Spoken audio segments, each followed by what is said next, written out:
کیا کوئی ایسا انسان پیدا ہو سکتا ہے جسے مارنا ناممکن ہو اور جو سورج سے اپنی پاور لیتا ہو اور ہوا میں اڑنے کی پاور رکھتا ہو؟ آج کی کہانی اسی سے ریلیٹڈ ہے، تو چلتے ہیں آج کی کہانی کی طرف۔ کہانی کے آغاز میں ہمیں کرپٹن پلانٹ کو دکھایا جاتا ہے اور پھر وہاں کے حکمرانوں کو دکھایا جاتا ہے جو کہ کرپٹن کی تباہی کے بارے میں بات کر رہے تھے، اور پھر دکھایا جاتا ہے کہ ایک سردار کے گھر میں ایک بیٹا پیدا ہوتا ہے اور وہ سردار اس پلانٹ کو بچانا چاہتا تھا اور وہ چاہتا تھا کہ کرپٹن جیسا ایک نیا پلانٹ بنایا جائے، اس لیے وہ کرپٹن کا کورٹیکس حاصل کرنا چاہتا تھا جس کے اندر اس پلانٹ کا ٹوٹل ڈی این اے موجود تھا۔ وہ اپنے سرداروں کو اس بات پر ایگری کرنے کی کوشش کرتا ہے لیکن وہ انکار کر دیتے ہیں، اور اچانک وہاں پر ایک کمانڈر آتا ہے جس کے ساتھ اس کی آرمی موجود تھی اور وہ سرداروں میں سے ایک سردار پر حملہ کر دیتا ہے۔ وہ کمانڈر بھی کورٹیکس حاصل کرنا چاہتا تھا لیکن وہ کورٹیکس کا غلط استعمال کرنا چاہتا تھا، لیکن جورل تباہی نہیں چاہتا تھا، وہ چاہتا تھا کہ ایک امن و شانتی والا نیا پلانٹ بنایا جائے۔ اس طرح پھر ان دونوں کے درمیان لڑائی شروع ہو جاتی ہے۔ اس کے بعد وہ ایک ڈریگن پر بیٹھتا ہے اور کورٹیکس حاصل کرنے کے لیے وہاں سے نکل جاتا ہے، اور آخر کار وہ کورٹیکس حاصل کر لیتا ہے، اور دکھایا جاتا ہے کہ دوسرا کمانڈر بھی وہاں آ جاتا ہے اور اس پر حملہ کر دیتا ہے، لیکن جورل وہاں سے بچ نکلتا ہے۔ اس کے بعد جورل وہ ڈی این اے لے کر اپنے گھر چلا جاتا ہے جہاں پر اس کی بیوی اور بچہ موجود تھے۔ وہ سارا ڈی این اے ایک مشین کے ذریعے سے اپنے بچے کے اندر ٹرانسفر کرنا شروع کر دیتا ہے کیونکہ بہت جلد کرپٹن پلانٹ تباہ ہونے والا تھا، اور پھر وہ ایک اسپیس شپ بناتے ہیں تاکہ اپنے بیٹے کو اس میں بٹھا کر کہیں دور بھیج دیں،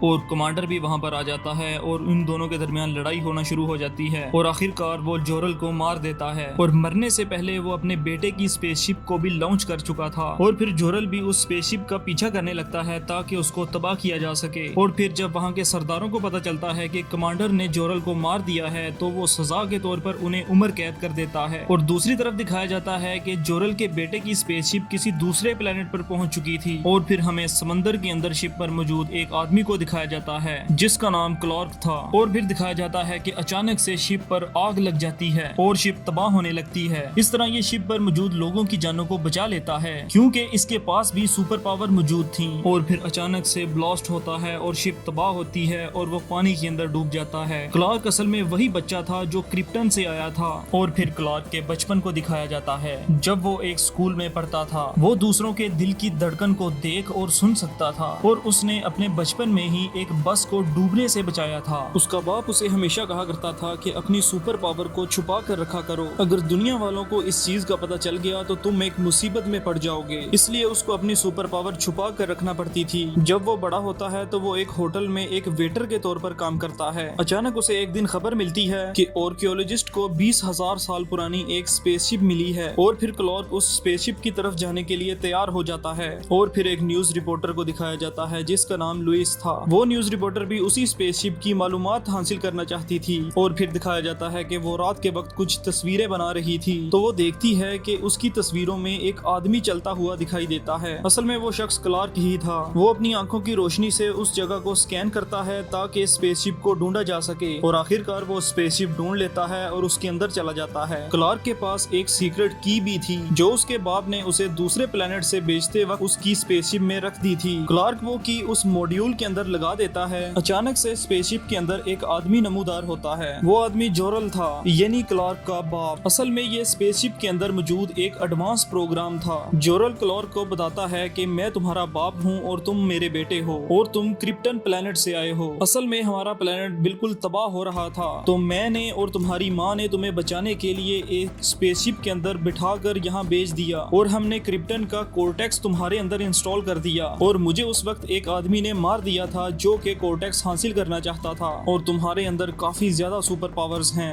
جن کو تم اس دنیا کی بھلائی کے لیے استعمال کرو گے۔ اور پھر دکھایا جاتا ہے کہ وہ نیوز رپورٹر بھی اس اسپیس شپ کے اندر پہنچ جاتی ہے۔ وہ اسپیس شپ کی اندر سے تصویریں بنا رہی تھی کہ اچانک سے اس اسپیس شپ کا گارڈ اس پر حملہ کر دیتا ہے اور وہ بے ہوش ہو جاتی ہے۔ اس طرح کلارک اس لڑکی کو وہاں سے اٹھا کر باہر لے آتا ہے اور کہتا ہے کہ تمہیں اس سے دور رہنا چاہیے۔ پھر وہ اسپیس شپ کو وہاں سے لے کر چلا جاتا ہے۔ اس کے بعد وہ نیوز رپورٹر کو دکھایا جاتا ہے جو کہ اپنے بوس کے پاس چلی جاتی ہے۔ وہ اپنے بوس کو بتاتی ہے کہ میں نے ایک اسپیس شپ کو دیکھا تھا